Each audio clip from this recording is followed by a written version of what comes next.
বসাচ্ছে না। সাংবাদিকরা সমাজের সকল শ্রেণী পেশার মানুষের কষ্টের কথা, সমস্যার কথা তারা তুলে ধরবে, এটাই তাদের কাজ।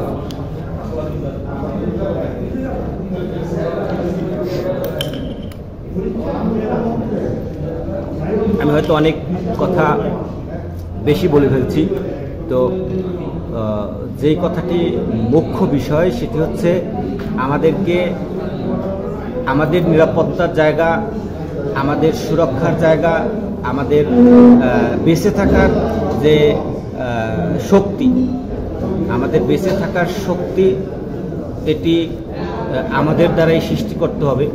তো আজকের এই বাংলাদেশ মফস্বল সাংবাদিক ফোরাম সবসময় চাচ্ছে যে সাংবাদিকদের দাবি, অধিকার এবং মর্যাদা প্রতিষ্ঠার পাশাপাশি এই পেশার সুরক্ষা প্রয়োজন।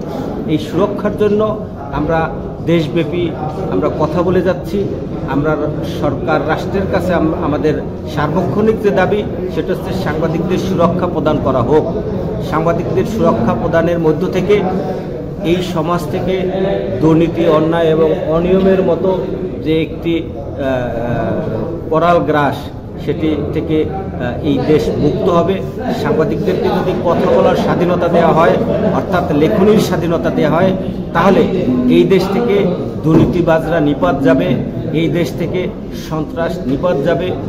এটি আমাদের দীর্ঘদিনের দাবি।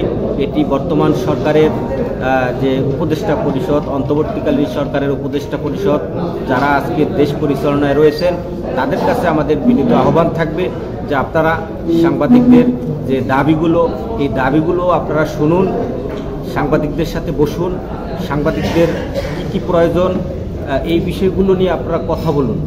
আমরাও চাচ্ছি যে আমরা এই রাষ্ট্রের যে অন্তর্বর্তীকালীন সরকার রয়েছে তাদের সাথে আমাদের কথা বলার, সারা দেশের সাংবাদিকদের পক্ষ থেকে আমরা তাদের সাথে কথা বলবো। যদি আমাদেরকে তারা ডাকেন আমরা তাদের সাথে বসবো। তো আপনারা যেহেতু আজকের এই আমাদের ডাকে আপনারা অংশগ্রহণ করেছেন, আপনাদের প্রতি অনেক অনেক কৃতজ্ঞতা এবং অভিনন্দন।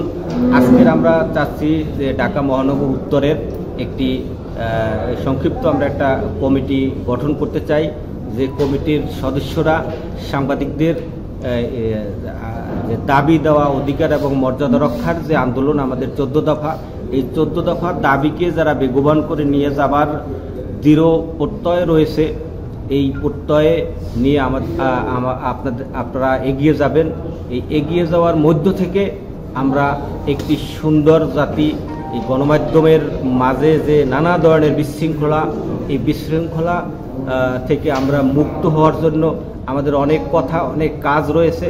সেক্ষেত্রে আপনারা আমাদের এই 14 দফা দাবি আদায়ের আন্দোলনকে বেগবান করে নিয়ে যাওয়ার জন্য আপনারা আন্তরিকভাবে ঐক্যবদ্ধ থাকবেন